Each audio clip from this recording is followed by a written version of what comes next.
Good morning class 4। चलिए आप लोग हिंदी की बुक निकाल लीजिए। सृष्टि हिंदी पाठमाला। आज हम हिंदी की बुक पढ़ेंगे।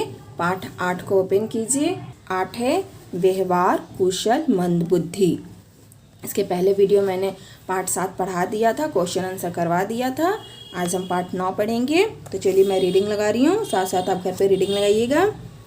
एक गांव में एक लकड़हारा रहता था। उसके परिवार में उसकी पत्नी और 2 बेटे थे। उनमें से एक बहुत चालाक और दूसरा बहुत सीधा था।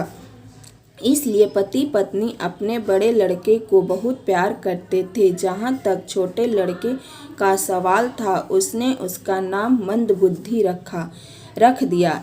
एक बार बड़ा लड़का जंगल में लकड़ी काटने जा रहा था तो उसकी माँ ने उसे स्वादिष्ट खाना बनाकर दिया। जब दोपहर के भोजन का समय हुआ तो अचानक कहीं से एक बौना आ गया और उसने कहा, मैं बहुत भूखा हूँ, मुझे भी भोजन कराओ, मैं तुम्हारी मदद करूँगा। इतना सुनते ही बड़े लड़के ने चिल्लाकर कहा, भाग जाओ, यदि मैं तुम्हें कुछ भी दूंगा तो मैं भूखा नहीं रह जाऊंगा क्या? खाना खाने के बाद लकड़ी काटते समय अचानक वह लड़का पेड़ से गिर पड़ा और उसे खूब चोटें आई। यह बौने का जादुई बदला था। बड़े भाई की चोट के कारण अगले दिन मंदबुद्धि लड़का जंगल में लकड़ी काटने आया। नेक्स्ट पेज आइए।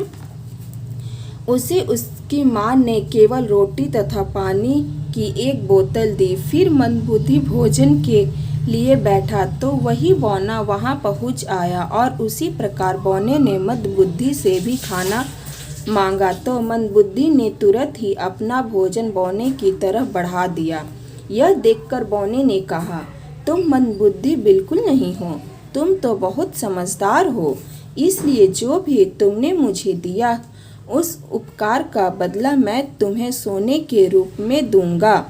भोजन के पश्चात बौने ने मंदबुद्धि बालक को बहुत से सोने के सिक्के दिए। सूर्यास्त होने पर वह लकड़ी के गट्ठर के साथ लौटा। जब उसने माता पिता को बहुत से सोने के सिक्के दिए और सारी बात बताई तो वह बहुत प्रसन्न हुए और उसे बहुत प्यार किया।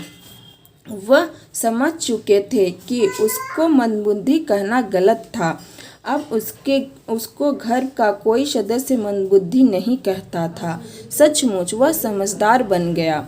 बच्चों, अगर किसी में थोड़ी बुद्धि कम भी हो तो वह अपने अच्छे व्यवहार से सफलता प्राप्त कर सकता है। जिस व्यक्ति की बुद्धि तेज है मगर व्यवहार कुशल नहीं है तो वह कभी भी सफलता प्राप्त नहीं कर सकता।